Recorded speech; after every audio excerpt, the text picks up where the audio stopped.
Will speak for up to 15 minutes. Thank you very much, Madam Deputy Speaker. I beg to move that this House calls for a review of SEND provision and reform, and I thank the Backbench Business Committee for allowing this debate. Every debate on special educational needs and disabilities is dominated by statistics: funding, school places, workforce numbers. These are, of course, important, but at the heart of this is the issue of the children, the families and their carers who rely on the system. So therefore I want to thank the hundreds of families who've contacted me since this debate was scheduled, both in my own constituency and across the country. Now, this debate was applied for before the White Paper came out, so colleagues will forgive me if I decide to focus pretty much my whole comments on the White Paper, but I'm sure other colleagues across this House may speak more widely on the issues. In my opinion, any credible reform of SEND, including the government's White Paper, must meet three tests. It must strengthen legal protections, it must improve delivery on the ground, and it must address the underlying pressures in the system.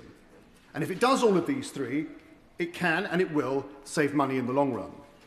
But I'm afraid that on all three, the government's proposals fall short. Before turning to the substance of the proposals, I want to address the process by which they've been brought forward. The consultation itself has raised serious concerns. Parents and representative organisations have expressed overwhelming opposition to key elements of the reforms, particularly around the potential weakening of legal protections. National charities have warned that proposals risk eroding rights, while others have questioned whether the most consequential changes have been fully and transparently put to the consultation at all. At the same time, many parents and forums report feeling that engagement has been superficial. The workshops and consultation exercises have not meaningfully reflected their views. And this matters because reform of this scale depends on trust. Yes, I will. Right to underline the issues, and that's why everyone here in the House is quite full. But one of the things that has never been done, and I think it should be done, is the issue of, I'm 71 years old. I remember when I was young as a child, there wasn't many children that had autism and had learning difficulties. But today the numbers are exceptional.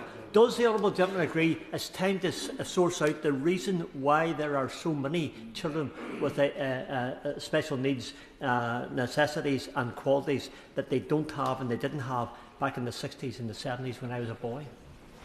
Well, I think the honourable gentleman raises a very good point, a very interesting point, and I think if you're going to try to solve, if that's the right word, the issue around special education needs, and more importantly, put in place the systems to support children with special education needs, you do need to have an understanding of the reasons for it. But instead, I have to say to the honourable gentleman, I think in the government's proposals, there is a feeling from families who are already exhausted by the system becoming disengaged from the very process that it's supposed to improve it. Now, across Farnham, Borden, Hazelmere, Liphook and the surrounding villages, SEND is the single most important and most prominent issue in my casework inbox. Parents, schools and carers feel consistently let down by a system that is too slow, too complex and too often unresponsive. Now, as Vice Chairman of the APPG on SEND and through my work on the Health and Social Care Select Committee, I see these challenges not just locally but reflected across the country. I will give way, yes. I thank the Honourable Member giving way. He's obviously making very persuasive arguments and points. In my constituency of Birmingham Perry, like many other constituencies, the issue of SEND and support for SEND is an ever-increasing problem. It's not just the support, but the quality of support. And what we are now seeing is parents having to lose their jobs because travel for SEND children to and from school is being prevented. Does the Honourable Member agree that this consultation should focus on the need as opposed to the financial aspect? As I said in my opening remarks, my view is that if you get this system right, and I don't assuage any unfair or untoward motive from the government. I do think they come from this from a point of trying to improve the system. But if you improve it properly, then I think it will save money. And I think the danger with the way the government has approached this is they're looking to save money and they're thinking about how they can solve the system. And I think that is the danger. I think that is the danger. So moving on to those three tests that I talked about at the start. The first test is whether the government's proposals strengthen legal protections. Now, education, health and care plans introduced in 2014, I accept, are not perfect, but they provide something essential: clarity, structure and, crucially, legal enforceability. Can I make a little bit more progress? The central question is whether individual support plans will carry those same enforceable rights. At present, the government has not provided that assurance, and I look to the Minister to do so. In fact, external assessments suggest that these changes will significantly weaken legal protections. Now, that creates a clear risk: replacing a system that is legally enforceable, albeit slow, with one that may be simpler in theory, but weaker in law. And we know that enforceability matters. Across the country, over 9 in 10 tribunal appeals are upheld in a minute against the local authority.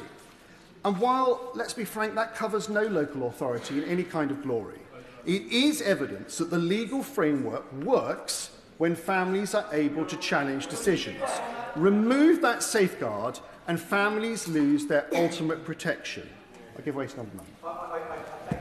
For giving way, and I thank him for bringing this really important debate to the Chamber, and I recognise his passion for supporting young people of SEND. I do disagree with him on his views when it comes to the government white paper. I'm not saying it because I'm sitting on this side of the bench, I'm saying it as a former teacher who worked with a system that did work, that was very similar to the system that's being put forward. I've just put to him the point about legal enforcement and EHCPs. I would question that, because actually what you found is that even when children did get their EHCPs, the schools just weren't able to provide what the EHCP demanded. So whether it was a legal requirement or not, those schools just weren't able to provide it. I'll just ask you to reflect on that.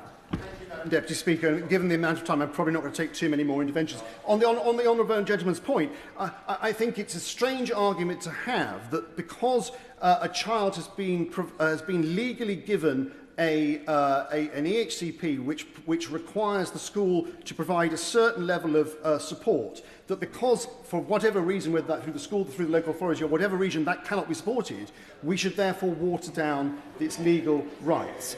So when the current system works, and it does work in places, it is transformational. One parent in my constituency wrote, and I quote, "We are incredibly relieved. I have received the final copy of my EHCP and the school is now implementing it. It has been a long road." End quote. That relief exists. Exists because there is a system that ultimately guarantees support. Replacing that certainty with ambiguity is not reform, it's regression. Now, the second test is whether the proposals improve delivery on the ground. The model set out in the White Paper relies heavily on early intervention through the NHS and through local schools, but that depends on capacity that currently simply does not exist. For example, in Hampshire and Isle of Wight ICB, CAM's waiting time stands at around about 28.5 weeks for an assessment, rising to 52 weeks for treatment, far beyond the NHS standard of 18 weeks. Without clinical capacity, the central delivery mechanism of these reforms cannot function as intended. Schools are already being asked to fill that gap. In discussions with head teachers and SENCOs across my constituency, including at South Farnham School, Highfield South Farnham, St Polycarp, St Mary's, Bagshot-Lee Infants and others, a consistent picture emerges. Rising demand, limited special support and growing pressure on the staff to manage needs that should sit elsewhere in the system. One school put it plainly, and I quote, "CAMs sometimes ask us to manage pupils ourselves because they do not have the capacity," end quote. So that is not joined-up delivery, it's displacement of responsibility. And the consequences of this gap between the policy and the reality are severe. In my constituency, a 12-year-old whose needs were identified in Year 2 is still waiting an assessment. Without diagnosis, her school has been unable to put the right support in place. And her mother wrote, and I quote, "We are at the end of our wits. The delays are not just administrative, they are shaping the course of our daughter's life," end quote. And that's not an isolated quote. I've also worked with a family who, despite clear professional evidence, were initially refused an EHCP and forced into a lengthy tribunal process only for the decision to be overturned. There is further consequence of these proposals that need to be addressed. By moving away from a clearly defined, legally enforceable EHCP framework towards individual support plans, much of the responsibility for decision-making and inevitably dispute resolution risks being pushed onto schools. In one moment. That would place teachers and school leaders in an increasingly difficult position, expected to determine provision, manage expectations and resolve disagreements with families without the protection of a clear statutory framework or the capacity to meet those needs. At a time when schools are under significant pressure, this risks shifting both legal and emotional burden onto institutions that are simply not equipped to carry it. I'm grateful to the member of the Health Select Committee for giving way. Is he not making two contradictory points, though? Because he says on the one hand that it should be legally enforceable, a point on which I entirely agree, particularly as when one looks at partially and wholly upheld, 99% of tribunals are supported. But he also recognises that actually ECHPs are not coming through at the level within the 20 weeks that they should, and certainly at about the 10% level. So therefore, having the legal backing and framework isn't actually delivering the outcome. Well, I don't think those 2 points are contradictory. I think one is an issue of the legislation, which is what I'm talking about, and what the government is potentially looking to change, and one is how the system itself is being implemented by local authorities and others. And I think I've been very clear in my speech that whilst I absolutely believe, like I think he does, that the legal requirements should remain, I'm not in any way sugar covering the difficulties that local authorities are having in meeting those legal requirements. Madam Deputy Speaker, the third test which I mentioned are whether the reforms address the underlying pressures in the system. Now, demand is rising rapidly. Over 1.7 million children in England are now identified as having special educational needs, with numbers increasing year on year. Yet the government's proposals place additional expectations on schools and local authorities without resolving those fundamental constraints, namely workforce, funding certainty and system capacity. The White Paper promises more educational psychologists, more therapists, more specialists, but training an educational psychologist can take up to 8 years. So the question is simple: how are those gaps going to be filled in the meantime? And at the same time, the department's own figures show that there are now 400 fewer teachers in than when we left office. So schools are being asked to do more with less. Now, local authorities are at the sharp end of the system, and they are being placed in an increasingly impossible position. And I know colleagues will know that in Surrey, around £100 million has been invested locally to expand SEND provision, alongside further investment in staffing, yet demand continues to outstrip capacity. And in Hampshire, SEND overspend now stands at around £140 million, placing extraordinary pressure on finances. But this isn't unique to my areas in Surrey or Hampshire. Across the country, councils are being asked to meet rising demand, fulfil statutory obligations and absorb increasing costs without that long-term funding certainty. And the result is a system where families face delays, councils face financial instability and schools face mounting pressure. Madam Deputy Speaker, I think taken together, this is not simply a failure of local authorities. It is a failure of the system to meet demand. And into that system, the government proposes a decade-long transition. Councils are already preparing for a surge in EHC applications as families seek to secure existing protections before reforms take effect. And that's certainly not going to ease pressure. It is, in fact, going to intensify it.